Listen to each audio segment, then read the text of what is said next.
cet événement ait lieu, on l'a vu, il faut la mobilisation de la région et des équipes de WorldSkills et donc d'Abilympics, mais aussi, et bien évidemment, l'aide de partenaires qui font vivre cet événement et notamment les partenaires de la branche professionnelle. Joint à mes côtés en plateau, Thierry Ledrige, vous êtes président de la Fédération des travaux publics de Lorraine. Bonjour Thierry. Bonjour. Et Vincent Fournier, vous êtes directeur régional de Constructis Grand Est. Bonjour. Bonjour, merci d'être là. Une petite question très simple pour commencer. Qu'est-ce que vous faites tous les deux ? Alors la Fédération des travaux publics, en fait, c'est un syndicat qui regroupe différentes organisations. Et ça veut dire environ pour la Lorraine 12 500 collaborateurs, un peu moins de 400 entreprises, plus de 3 milliards de chiffre d'affaires.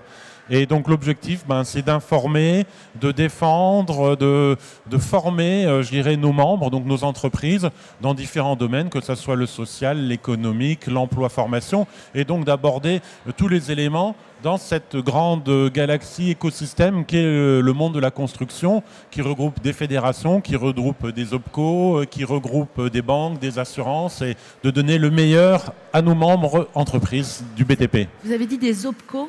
En français, ça veut dire quoi ? Alors les OPCO, donc les organismes professionnels qui sont en charge, je dirais, de nous accompagner, de financer toutes les formations notamment. Mais Vincent en parlera plus vu que c'est une OPCO. Super Vincent. Alors un OPCO, donc c'est le terme abrégé pour désigner un opérateur de compétences que moi je préfère, qui parle un peu plus.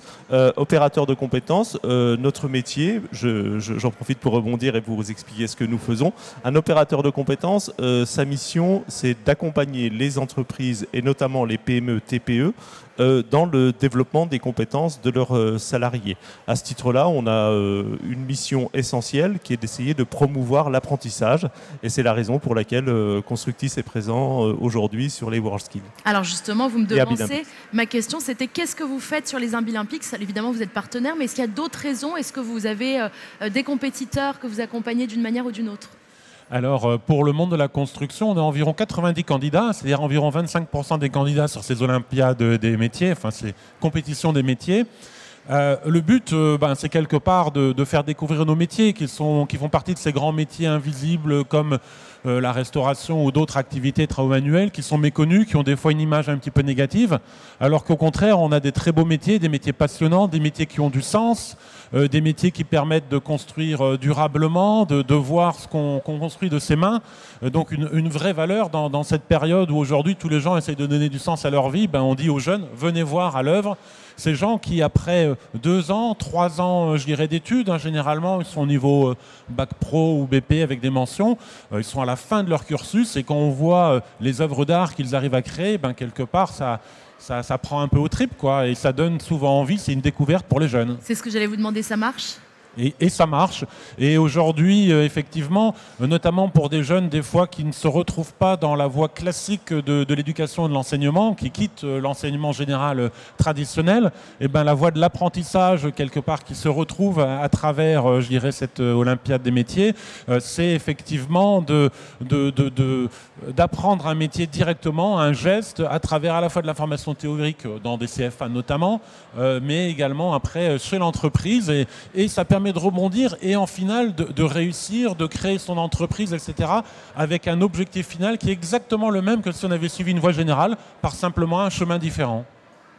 Merci Thierry et Vincent. Alors pour Constructis, donc nous on est présent aujourd'hui parce que pour une raison essentielle, c'est qu'on est le partenaire privilégié de l'ensemble des CFA du secteur de la construction. Les CFA, donc les centres de formation d'apprentis, qui travaillent au quotidien pour former les futurs champions, sont nos partenaires. Nous, on leur fournit une matière première essentielle, c'est-à-dire l'argent, c'est-à-dire qu'on finance les contrats d'apprentissage dans les CFA du BTP. Et donc, on y consacre sur la région Grand Est au financement de l'apprentissage. C'est en gros 100 millions d'euros par an qui sont gérés par Constructis Grand Est. Donc, on est quand même un partenaire assez important pour nos amis des CFA. C'est la raison pour laquelle on les accompagne aujourd'hui. C'est quoi l'intérêt aujourd'hui ? Donc vous avez partiellement répondu, mais pour un jeune de rentrer, de rejoindre, en tant qu'apprenti ou autre d'ailleurs, les métiers de la construction, quel est l'intérêt ? Alors, sur le Grand Est, c'est 25 000 personnes à peu près qui travaillent dans le TP. Chaque année, 3 000 nouveaux entrants. À peu près 3000 sortants aussi, parce qu'il y a un petit peu de turnover, etc. Et donc, sur ces 3000 entrants, environ 1200 jeunes qui rentrent dans les entreprises publiques en venant de l'apprentissage. Donc, une vraie volonté, un vrai besoin pour les entreprises, parce qu'on a des gens directement opérationnels et tout. Ça, c'est le côté entreprise. Donc, il y a de l'emploi. Côté, je dirais, apprenti ou jeune qui rentre dans ce métier-là, ben, encore une fois, c'est à la fois donner du sens et tout, mais c'est également des éléments qui sont un peu inconnus. C'est notamment une rémunération assez attractive par rapport à d'autres métiers. C'est la possibilité, alors certains le verront comme un handicap, d'autres comme un avantage, de pouvoir bouger, de pouvoir voyager, d'être au grand air, surtout pour les travaux publics. Donc je crois que comme tout, c'est les gens aiment ou n'aiment pas, mais en tout cas, les gens qui sortent de l'apprentissage dans le TP ont tous un métier. Il y a 95% de taux d'embauche à la sortie et très peu quittent le métier. Une fois qu'on y rentre, on l'aime, on le découvre. Il faut en fait faire ce premier pas, arriver à la porte d'entrée et après on s'occupe de tout et de former si nécessaire. On veut simplement des gens qui ont un savoir-être et qui ont envie d'aller de l'avant et de découvrir et de faire partager leur passion. Juste en complément sur les propos de Thierry, ce qui est intéressant aujourd'hui dans nos métiers, il a parfaitement raison, c'est que les potentialités d'emploi sont énormes, les entreprises ont des besoins en recrutement très conséquents. Et par ailleurs, ce qui est intéressant, je pense aussi pour un jeune, c'est qu'on est dans des métiers très porteurs de sens. Les jeunes qui viennent travailler chez nous, ils travaillent aujourd'hui dans des entreprises qui sont dans des mouvements qui accompagnent la transition énergétique, qui accompagnent la transition numérique. Ce sont des métiers très très valorisants pour lesquels l'ensemble de la société française a des besoins énormes. Les réseaux, Internet, les réseaux de fluides, l'eau, ce sont des denrées dont on voit qu'aujourd'hui la profession est porteuse vraiment d'un avenir très très important. Et donc les jeunes sont vraiment dans des professions tournées vers l'avenir. Vraiment, juste en complément, aujourd'hui, les travaux publics veulent vraiment être acteurs pour la planète. Et on est une des branches d'activité justement à porter le plus cette transition écologique en présentant des programmes développés conjointement avec Carbone 4, avec l'OFCE et tout, en valorisant pour effectivement décarboner les mobilités, pour améliorer la résistance du territoire face aux nouveaux changements climatiques, pour renaturer, pour changer le cadre de vie, parce que quelque part, les TP et de manière plus générale la construction, c'est bien notre cadre de vie. Et donc pour cela, dans les 10 prochaines années, on prévoit une augmentation de 50% des effectifs.